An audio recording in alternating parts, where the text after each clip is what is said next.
Okay, good to go. Are we good to go? Yeah. Okay, so the meeting's in public session.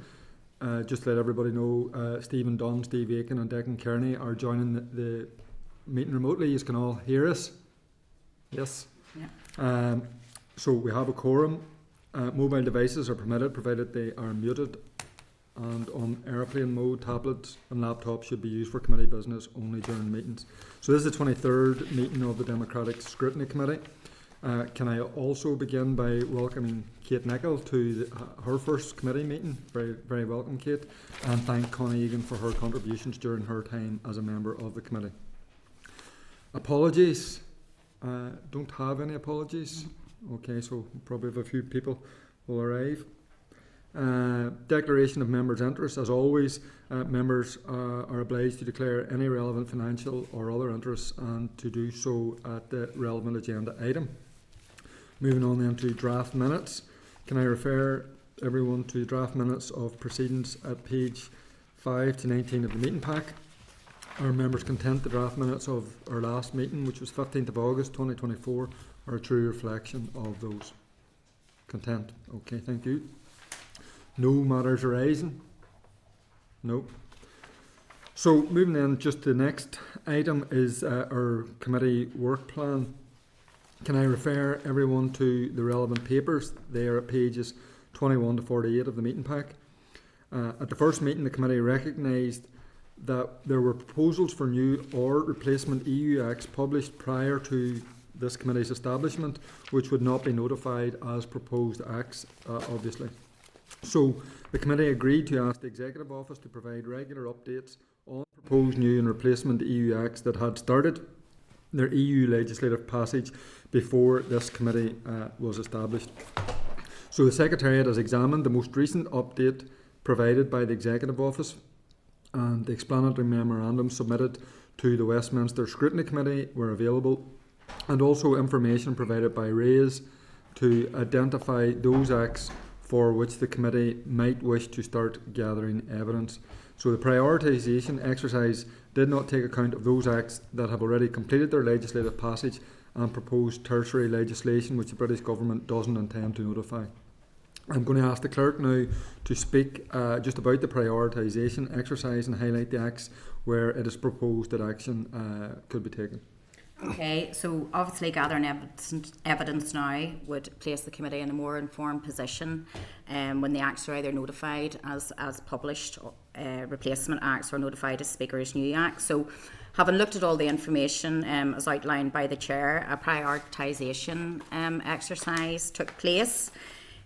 So it involved examining all of that information, looking at importance, whether it would have, judging by the information we've received, a significant impact and urgency likely to be notified before the end of 24. So the relevant acts were then plotted on a prioritisation matrix to identify those that were important and urgent, important, less urgent, less important, urgent, or less important and less urgent. So if you look at Annex C, you'll see the results of that prioritisation exercise. So the important urgent acts are those acts that have been adopted or are close to adoption and are awaiting publication in the official journal. So 2 acts have been identified. So number 9 in your table is the classification, labelling and packaging of substances. This is expected to be published as a replacement act. It was adopted by Parliament in late April and is pending adoption by the Council. So it concerns a devolve area and cuts across a number of departments. The second one is the packaging and packaging of waste. That's number 20 in your table. This is also expected to be published as a replacement act. However, some of the provisions might be notified as a new act. It was adopted in late April and is pending by Parliament in late April and is pending adoption by the Council. It concerns a partially devolved matter and the devolved areas rest with DAERA. So in terms of timing, it's probably worth noting that once the Act is adopted by Parliament, there's usually a gap of around 6 weeks before it's published in the official journal, but that gap can be more or less dependent on the level of changes that need to be made to the final text. So It's proposed that the committee commissions departmental assessments of impact and legal advice for these two acts, and if members are content, a 3-week deadline could be given. I'll move now to the important less urgent. The important but less urgent acts, 2 acts have been identified for possible action because they have been published and publication isn't imminent for the remaining acts. So I'll just go over the 2 that have been published. So there's the Carbon Border Adjustment Mechanism, number 2 in your table, that's the CBAM. It's a new act, which I've notified would obviously be subject to an applicability motion. It was published in the OJ in May 23. Partially devolved area, and the devolved areas rest with DERA. So the committee did actually write to the Cabinet Office before the Westminster election for an update on the regulation, but a response wasn't received. So the last correspondence the committee had sight of was correspondence between the relevant minister at the time and the Lord's Scrutiny Committee. The minister said that the European Commission had not confirmed its intentions with respect to the EU CBAM, and therefore any scenario in which the EU CBAM applies here remains hypothetical. But in recent times, the new industry minister said, and I quote, "We are looking at what the EU is doing on carbon border, really closely engaging with them, talking to them. Part of that is talking to the EU, and part of that is talking to industry about what's going to work." So with the new government in place, it's proposed that the committee writes again to Cabinet Office for an update on the position. The second one, under important less urgent, is the deforestation regulation. It's part replacement, part new. So it's already in force. It was published in June 23. So obviously the committee's not going to be notified of the replacement elements, and the timing of any notification for new elements is uncertain. So again, it's proposed that an update is requested from Cabinet Office. The other ones that were sort of disregarded or didn't get pulled out for action, they're still waiting their first reading, or it's likely that a second reading is expected, so they're way off in terms of timing. So the less important and urgent are those that seem, from the information we have available at this stage, not to have a significant impact, but are likely to be published before the end of 24. So 4 acts have been identified. 2 single market emergency instruments, number 7 and 8 in your table. So both of these cover reserved areas, but for the first one, economy has an interest, and for the others, it's economy, justice, and HSE actually. So they're expected to be notified as replacement acts, but maybe some of the provisions being notified as new. The third one is the digital labelling of fertilising products. That's the one that is, I think that's the most recent one we've talked about, where manufacturers are being given the choice between physical and digital labelling of fertiliser. So again, it's expected to be notified as a replacement act and should be published in the official journal in the near future. The fourth one, number 28 in your table, plant health controls. Again, expected to be notified as a replacement act, but it may include some elements to be notified as new. It's waiting formal adoption by the Council. So it's proposed that the committee commissions departmental assessments of impact for those 4 acts, and if members are content, a 3-week deadline could be given for return. And obviously, if any of those are notified in advance of that, the normal timelines for published acts will apply. Then we have the less important, less urgent. 4 acts have been identified, meaning that from the information available at this early stage, it doesn't seem that they'll have a significant impact and are not likely to be notified before the end of this year. So it's proposed that a similar prioritisation exercise is conducted in early 25, when a new cohort of legislation is going to meet the urgency criteria, and hopefully more will be known about impact. Okay, thank you very much. So, having read our pack and listened to the clerk, can I ask if members are content that the committee commissions departmental assessments of impact and legal advice for the important urgent acts as outlined by the clerk?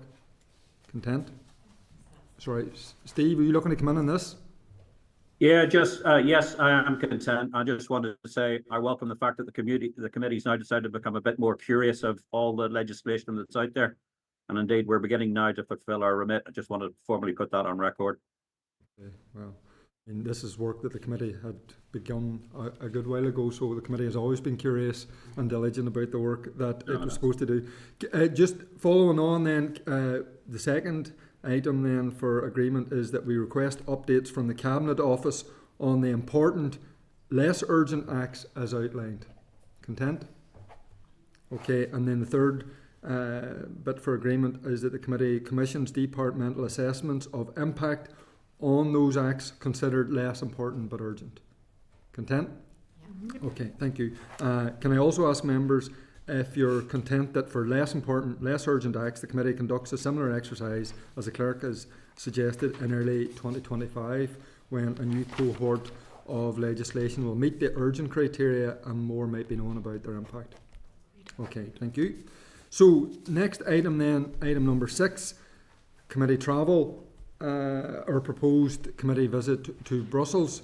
Can I refer members to the relevant paper at pages 49 to 54 of the meeting pack and remind everyone at our meeting of the 20th of June, the committee agreed to provisionally schedule a visit to Brussels during the week beginning 4th of November 2024 and requested that the Secretariat prepare travel options for consideration.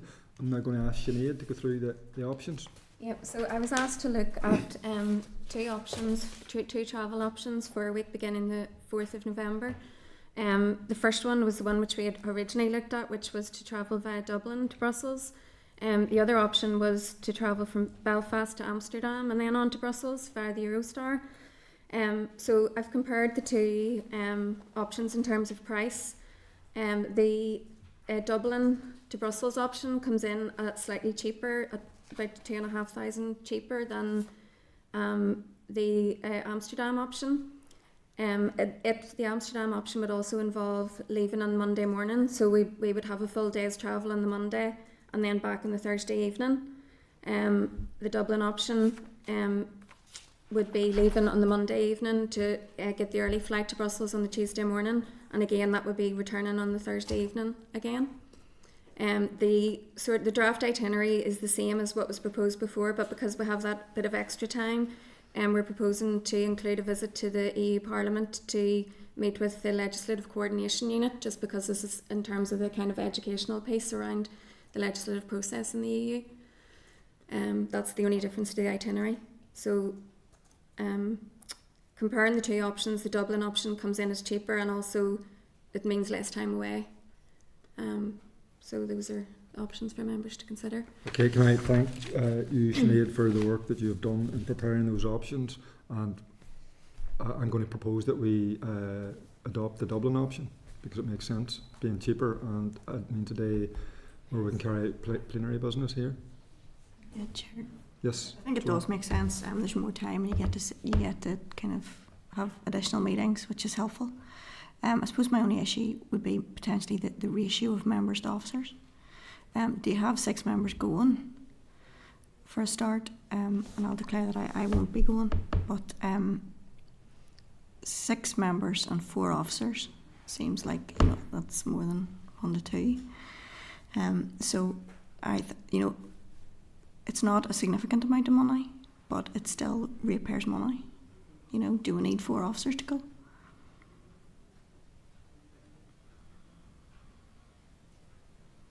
I just add one of those officers is actually the EU Affairs Manager. Oh no, I've read the papers and I'm familiar with that, Marie, but I still think that 6 to 4 is too high. Now if members take a different view, I'm not down in the ditch over it, but I just think as a matter of record I want to put that down there, because if you don't get 6 members to go, you're almost at 1 to 1. So, I mean, the first thing we have to do is agree the option. So I proposed the Dublin option, and nobody's seconded that, and has that been agreed? Second that. Okay, so there's no right. Everybody's agreed with that. So I mean, the next thing then is, I suppose, for members to indicate if they are available to go on. I was just going to say, Chair, I mean, it's maybe worth a conversation offline, because I know the point that Joanna's making, but equally I feel this is a new committee, the Secretariat staff are new, and there's an opportunity for staff to build relationships with the office in Brussels, with the Executive Office, and with counterparts in other jurisdictions, which would be helpful. So I'm not sure, except that just because they're staff, there isn't a value for money exercise and value in that. But it's maybe worth a conversation offline just to nail that down and understand exactly what staff will be doing out there. Okay. Are we allowed to go into committee to have that I conversation? mean, we could have that conversation following, but I just want to make the point that this it's the committee visit, but it is a training for staff as well. Yeah. No, I understand all that. It's just the general ratio, because we're not clear at this point whether you're going to have 6, and you could if you end up with more officers than members.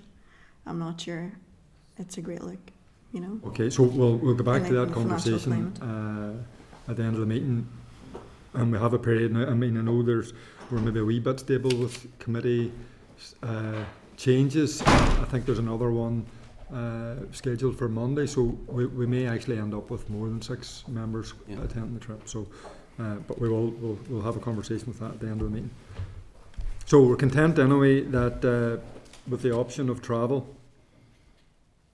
Yes. And members are to also indicate whether they're available to take part in the visit as travel arrangements need to be made. So we all need to come back to Sinead in relation to that. So item number 8, which is chairperson's business. Can I refer members to the draft letter at page 57 of our pack?